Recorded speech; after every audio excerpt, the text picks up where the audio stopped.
ലൂക്കോസിൻ്റെ സുവിശേഷം 4-ാമത്തെ അധ്യായം അതിൻ്റെ 1 മുതൽ 44 വരെയുള്ളതായ വേദഭാഗങ്ങൾ. ലൂക്കോസിൻ്റെ സുവിശേഷം 4-ാം അധ്യായം അതിൻ്റെ 1 മുതൽ 44 വരെയുള്ളതായ വേദഭാഗങ്ങൾ. യേശു പരിശുദ്ധാത്മാവ് നിറഞ്ഞവനായി യോർദാൻ വിട്ടുമടങ്ങി. ആത്മാവനെ മരുഭൂമിയിലേക്ക് നടത്തി. പിശാച് അവനെ 40 ദിവസം പരീക്ഷിച്ചുകൊണ്ടിരുന്നു. ആ ദിവസങ്ങളിൽ അവൻ ഒന്നും ഭക്ഷിച്ചില്ല. അവ കഴിഞ്ഞപ്പോൾ അവന് വിശന്നു. അപ്പോൾ പിശാച് അവനോട്, നീ ദൈവപുത്രനെങ്കിൽ ഈ കല്ലിനോട് അപ്പമായി തീരുവാൻ കൽപ്പിക്ക എന്ന് പറഞ്ഞു. യേശു അവനോട്, മനുഷ്യൻ അപ്പം കൊണ്ട് മാത്രമല്ല ജീവിക്കുന്നത് എന്നെഴുതിയിരിക്കുന്നു എന്നുത്തരം പറഞ്ഞു.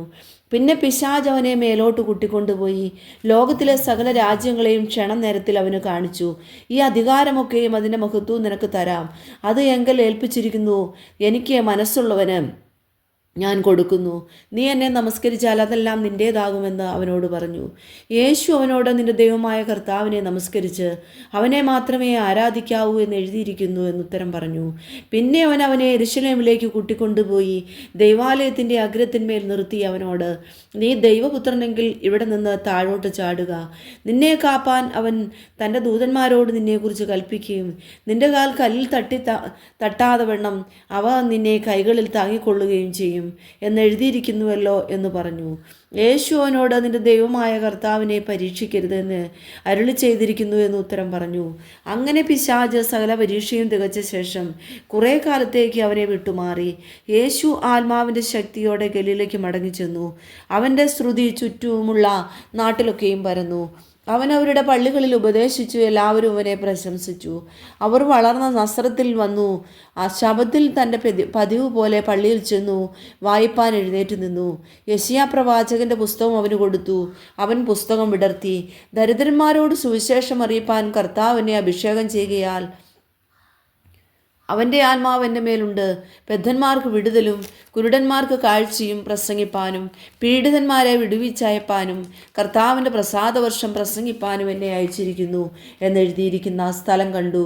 പിന്നെ അവൻ പുസ്തകം അടക്കി ശുശ്രൂഷക്കാരന് തിരികെ കൊടുത്തിട്ടിരുന്നു.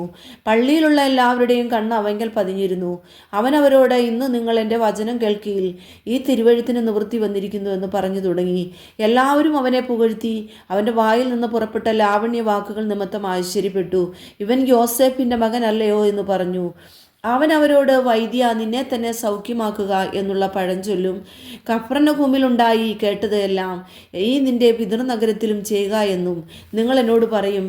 നിശ്ചയം ഒരു പ്രവാചകനും തൻ്റെ പിതൃനഗരത്തിൽ സമ്മതനല്ല എന്ന് ഞാൻ സത്യമായിട്ട് നിങ്ങളോട് പറയുന്നു എന്ന് പറഞ്ഞു.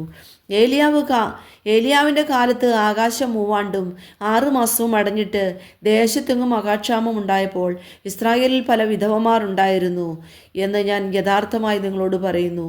എന്നാൽ സീദോനിലെ സരാബ്ദയിൽ ഒരു വിധവയുടെ അടുക്കലേക്കല്ലാതെ അവരിൽ ആരുടെയും അടുക്കിലേക്ക് ഏലിയാവിനെ അയച്ചില്ല. അവണ്ണം എലീശാ പ്രവാചകന്റെ കാലത്ത് ഇസ്രായേലിൻ്റെ പല കുഷ്ഠരോഗികളുണ്ടായിരുന്നു. സൂര്യക്കാരനായ നയമാനല്ലാതെ അവരാരും ശുദ്ധമായില്ല എന്നു അവൻ പറഞ്ഞു.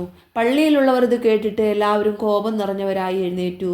അവനെ പട്ടണത്തിന് പുറത്താക്കി അവരുടെ പട്ടണം പണിതിരുന്ന മലയുടെ വക്കോളം കൊണ്ടുപോയി തല കീഴായി തള്ളിയിടുവാൻ ഭാവിച്ചു. അവനോ അവരുടെ നടുവിൽ കൂടി കടന്നുപോയി.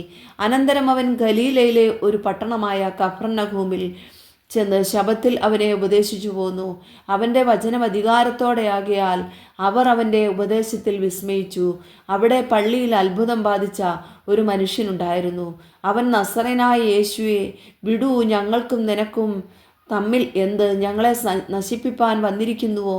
നീ ആർ എന്ന് ഞാൻ അറിയുന്നു. ദൈവത്തിൻ്റെ പരിശുദ്ധൻ തന്നെ എന്ന് ഉറക്കെ നിലവിളിച്ചു. മിണ്ടരുത്, അവനെ വിട്ടുപോക എന്ന് യേശു അതിനെ ശാസിച്ചപ്പോൾ ഭൂതം അവനെ നടുവിൽ തള്ളിയിട്ടു കേടൊന്നും വരുത്താതെ അവനെ വിട്ടുപോയി. എല്ലാവർക്കും വിസ്മയമുണ്ടായി. ഈ വചനം എന്ത് അധികാരത്തോടും ശക്തിയോടും കൂടെ അവൻ അശുദ്ധാത്മാക്കളോട് കൽപ്പിക്കുന്നു, അവ പുറപ്പെട്ടു പോകുന്നു എന്ന് തമ്മിൽ പറഞ്ഞുകൊണ്ടിരുന്നു. അവൻ്റെ ശ്രുതി ചുറ്റുമുള്ള നാടെങ്ങും പരന്നു. അവൻ പള്ളിയിൽ നിന്ന് ഇറങ്ങി ശീമോൻ്റെ വീട്ടിൽ ചെന്ന് ശീമോൻ്റെ അമ്മാവിയമ്മ കഠിനജ്വരം കൊണ്ട് വലഞ്ഞിരിക്കിയാൽ അവർ അവൾക്ക് വേണ്ടി അവനോട് അപേക്ഷിച്ചു. അവൻ അവളെ കുനിഞ്ഞു നോക്കി ജ്വരത്തെ ശാസിച്ചു. അതവളെ വിട്ടുമാറി. അവൾ ഉടനെ എഴുന്നേറ്റ് അവനെ ശുശ്രൂഷിച്ചു. സൂര്യൻ അസ്തമിക്കുമ്പോൾ നാനാവ്യാധികൾ പിടിച്ച ദീനക്കാർ ഉള്ളവരൊക്കെയും അവൻ്റെ അടുക്കൽ കൊണ്ടുവന്നു. അവൻ ഓരോരുത്തൻ്റെയും മേൽ കൈവച്ച് അവരെ സൗഖ്യമാക്കി. പലരിൽ നിന്നും ഭൂതങ്ങൾ നീ ദൈവപുത്രനായ ക്രിസ്തു എന്ന് നിലവിളിച്ചു പറഞ്ഞുകൊണ്ട് പുറപ്പെട്ടു പോയി. താൻ ക്രിസ്തു എന്ന് അവ അറിയുകൊണ്ട് മിണ്ടുവാൻ അവൻ സമ്മതിക്കാതെ അവയെ ശാസിച്ചു. നേരം വെളുത്തപ്പോൾ അവൻ പുറപ്പെട്ട് ഒരു നിർജ്ജന സ്ഥലത്തേക്ക് പോയി. പുരുഷാരം അവനെ തിരഞ്ഞ് അവൻ്റെ അരികത്ത് വന്നു തങ്ങളെ വിട്ടുപോകാതിരിപ്പാൻ അവനെ തടുത്തു.